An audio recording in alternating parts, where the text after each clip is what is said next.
parked in the bit of shade the barn offered. It was a slow day, and I had gotten into position early. Been there for over an hour, in fact. Quality time.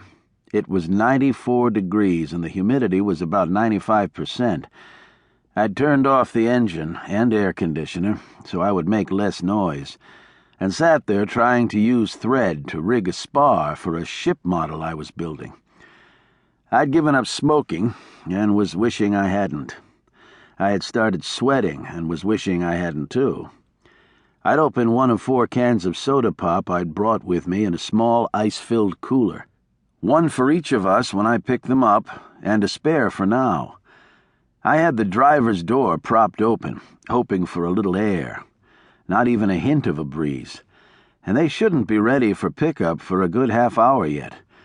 I started the first knot in the thread that attached the stunzel boom to the spar.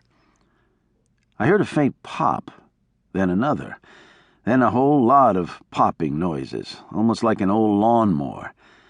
I put down the spar and looked over toward the valley where the patch was. It was very quiet. The slight haze caused the distant features to dance. I checked both sides of the thin ribbon of graveled road that wound toward the pickup point, but I couldn't pin down where the sounds had come from. There were lots of farms surrounding the park, and I thought it was probably a tractor. I was just starting to pick up my spar when the popping began again. A lot of it. I dropped the spar and got out and stood alongside my car. I couldn't see anything out of the ordinary. It got very quiet again. "Maitland 4!" My car radio blared and nearly scared me to death. No answer. Dispatch probably hadn't heard him, down in his tree-filled hole.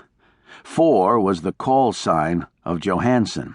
He was transmitting on the AID channel as instructed. He sounded out of breath and excited. Did they have the suspect? I began to suspect that the popping sound had been a 4-wheeler. I picked up my mic and went on a different channel from 4. "Maitland 3, I said. 4 has traffic on AID. "Unable to copy him, 3, came the soft, feminine reply. I was starting my engine and closing the door. I figured they'd need transport now for sure. "Maitland, 4 on AID. He sure sounded excited. I headed the car down the rutted lane as fast as I could.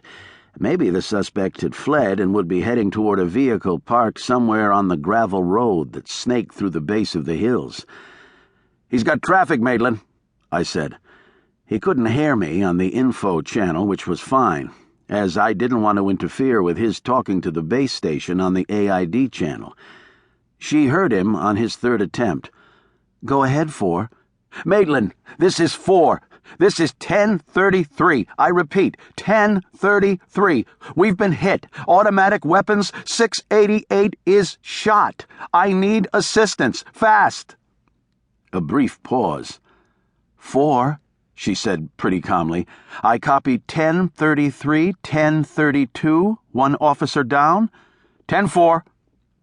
"Maitland, all cars, 1033, Basil State Park, 1032, officer down, possible automatic weapons." I punched up AID as I slid out of the farm lane onto the gravel. Shot? 688? Shot? "4, 3's on the way, about a mile out." I hit the siren and lights on my unmarked car and floored it while trying to fasten my seatbelt. The siren was to let anybody who was thinking about doing any more harm know help was on the way. Just maybe they'd back off. The little red light on the dash was for insurance purposes in case I hit anybody. So was the belt. I heard a garbled transmission with the word 3 in it from Johansson. The damned hills were giving me problems as I came down into the valley. Shot? Jesus, Mary and Joseph. It hadn't rained for a while, and the dust plume behind my car was extremely dense. If somebody shot a cop, they were going to leave and in a hurry. I thought I should be able to follow their dust. I slid around the biggest curve onto the old wooden bridge deck, just about lost it on the wood, came off into a dip that just about broke the shocks,